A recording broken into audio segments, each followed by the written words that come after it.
সমস্ত প্রাইমারি এবং সেকেন্ডারি স্কুলের জন্য ওয়েস্ট বেঙ্গল গভর্নমেন্ট আর school education department office of the project director cook mid day meal প্রোগ্রামের তরফ থেকে 21শে মে 2025 একটা গুরুত্বপূর্ণ অর্ডার দেওয়া হয়েছে মিড ডে মিল সংক্রান্ত, যেখানে দেওয়া হয়েছে সমস্ত ডিস্ট্রিক্ট ম্যাজিস্ট্রেট, সমস্ত স্কুল, এসআই, ডিআই সমস্তকে। এখানে বিষয় হচ্ছে revise rate of cooking cost under mid day meal and disbursement of balance amount limit through পিএফএসএমএস।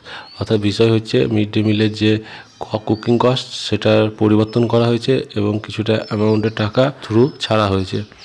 এখানে যেটা বলা হয়েছে 1 মে 2025 থেকে এই মিড ডে মিল কস্টের যে পরিবর্তন এটা ধার্য করা হয়েছে এবং এখানে যে নতুন কস্ট দেওয়া হয়েছে সেটা হচ্ছে বালভার্টিক এবং প্রি প্রাইমারির জন্য 6 টাকা 68 পয়সা এবং আপার প্রাইমারির জন্য 10 টাকা 17 পয়সা।